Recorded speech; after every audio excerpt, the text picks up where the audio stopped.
So I think I'm going to talk about several things today, just kind of give you an update of the channel, and then we'll talk about what's going on at the end. So, as I'm sure many of you know, in the last few videos I've been talking about the well and this massive storm that we had come through here a few days ago. It was a torrent of rain, and we had a river, just a gushing river in our yard. And as a result, the well discolored. Let's put it discolored. I always keep saying it's dirty, but I think this time it discolored. I've been kind of worried about it because I've been working so hard over the years trying to get this well to stay clean. And this time it was different. So what I normally do is I can fill a white bucket, and I can tell pretty easy if the water is dirty or not. So I filled the bucket this time after the rain, and it appeared dirty. So I was going to flush it out. So I usually wait 3 days, and then on the third day after the rain, I flush it out. So all I do is just open up everything as wide as it goes and empty the well. I do that 3 times. So I empty the well, fill it back up, empty the well, let it fill back up, empty the well, fill it back up. So after 3 days, I came out here to flush it that morning. And I filled the white bucket up again just to check one more time.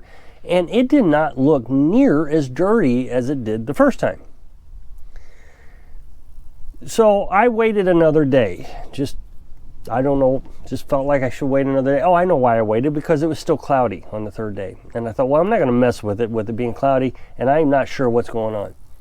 So the next day I did it again, and it looked even cleaner still yet. So I went ahead and filled the IBC tank up. I figured it looks pretty clean.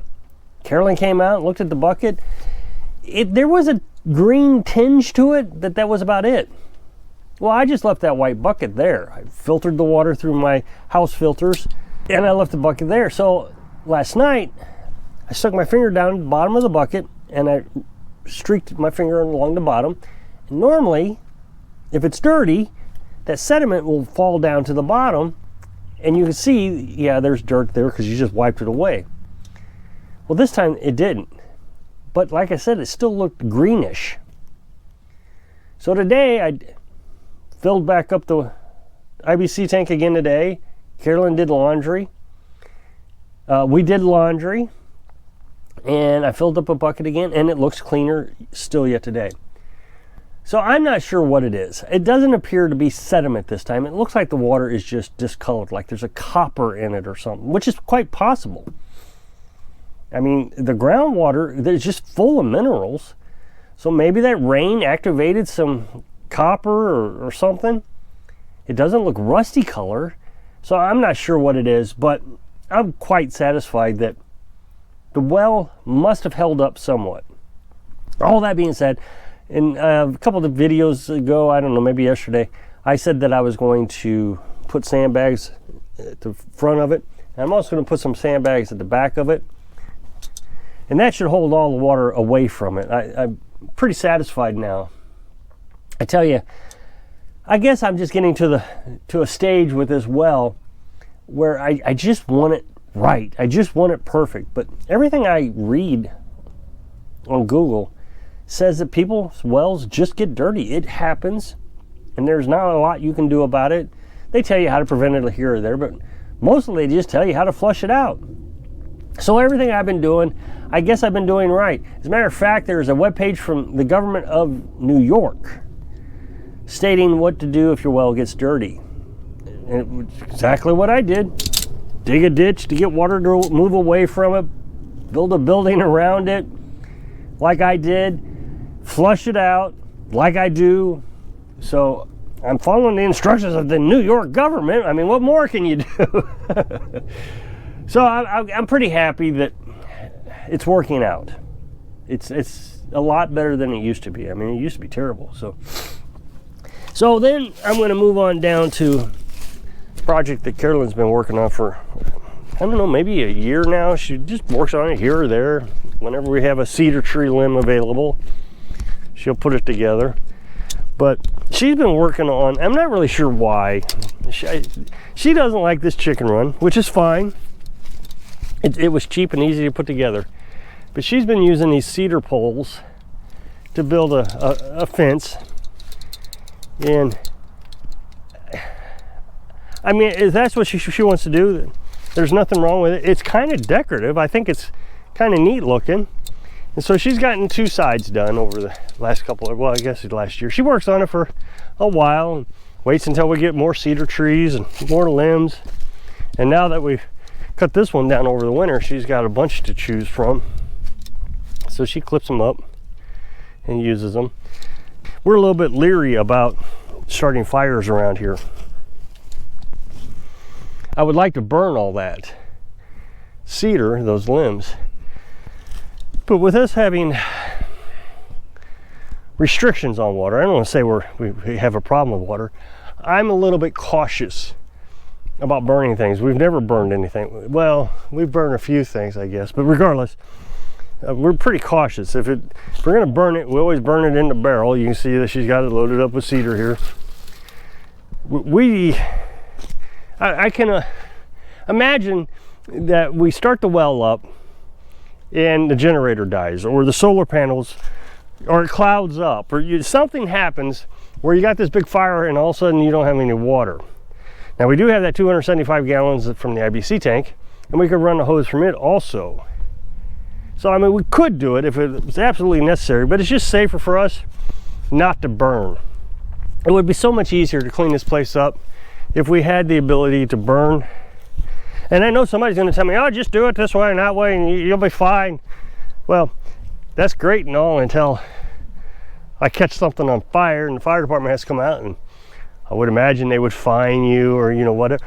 And I love it when the comment section tells me what to do, but nobody's going to pay for it if I get in trouble. Nobody. But I cleaned this up a long time ago and it's kind of grown back up. When I got into it, I realized that I wasn't going to be able to maintain it. It was all trees, pretty well. Everywhere you look is a stump. There's a stump here, a stump here.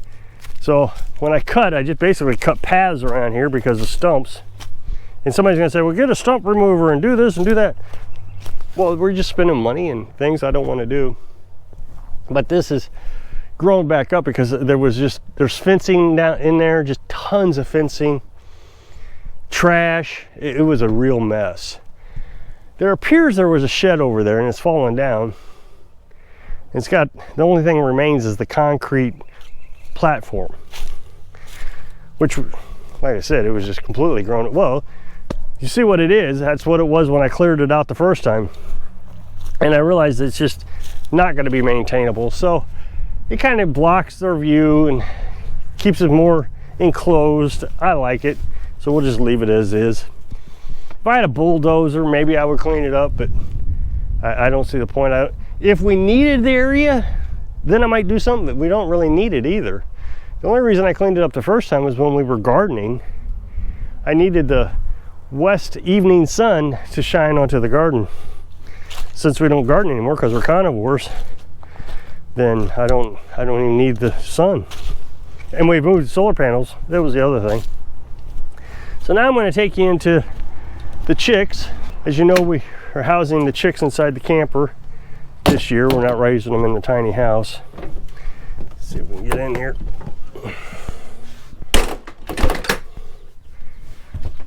And it gets cold in here. So underneath here we have the chicks in the bed. I've showed you this before in previous videos. And this raises up. And now we don't have a heat lamp. What we have is a heat plate in here. I was under the impression, well, I think everybody is, that you got to have your chicks stay pretty warm. And I'm learning that that's just not true. I mean, look at them. They're all outside right now. So at this age, they should be in temperatures, according to everything you read, in temperatures that would be about 85 degrees. Well, it's not even, it's probably 60 degrees in here right now.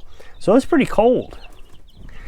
So last night it got down, well, last several nights it's gotten down into the 30s.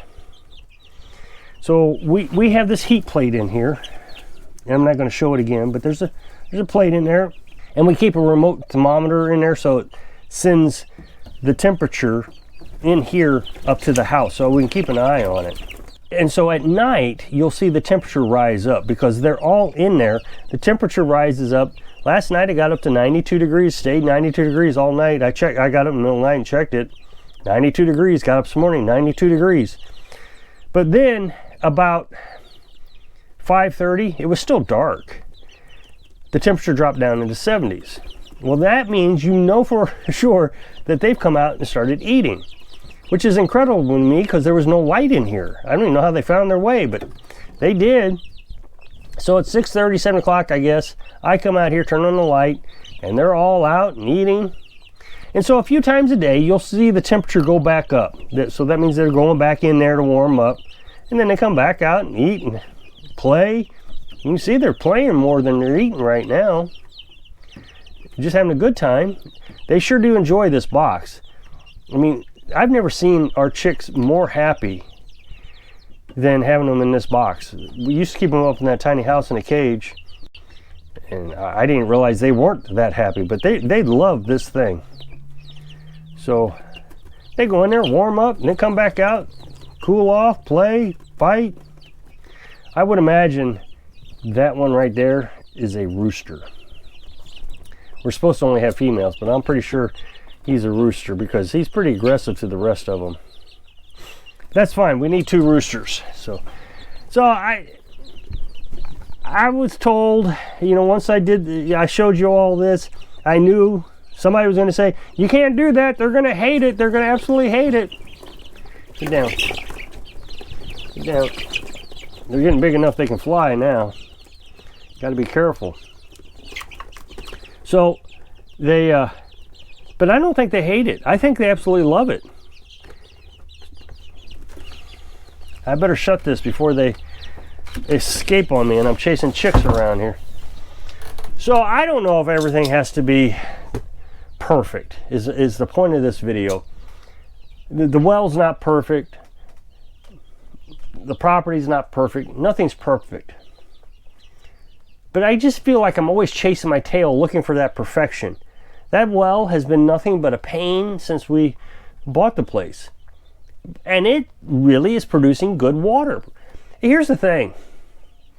When I lived in a municipality, there were several people in our area that got cancer. Several. And they were all pretty young. Dogs were getting tumors on them. And I was pretty convinced that it was because of the water. And we had a reverse osmosis system. So we only drank water from the reverse osmosis. Well, that's city water. And they're telling us that water is good and we have nothing to worry about. They would send out reports every year telling us how great the water was. I just don't think public water is better than what I'm producing, even when it's dirty. I'm taking an effort to clean it up. Every bit of water that we use goes through multiple filtration systems. It goes through a sediment filter, charcoal filter, and then goes through the Berkey. So I'm just not seeing it that what we're doing is unhealthy. I got code inspectors telling me that I'm contaminating the water supply. I've got people saying I need to test that water. I don't need to do anything. I'm quite satisfied with what we're doing. When we were nomads, we were drinking water from municipalities, parks that were terrible, undrinkable. There was water. Oh, I remember when we were down in Florida, camper burned down. We're trying to put the fire out, and I was so thirsty. The Berkey had burned down with the camper. So I took that water from that park, drank it, and they tested it all the time. I watched them test it, and it was just, it would nearly make you vomit, is how bad it was. So I don't know if it's necessary to chase your tail constantly looking for perfection. A lot of people seem to think that they know how to spend my money better than I do. But I think we've got it pretty much nailed down. So if you click this up next box, to take you to a video where I was talking about propane tanks. So I hope I can inspire you to not need perfection when you're living your dreams. Thanks for watching.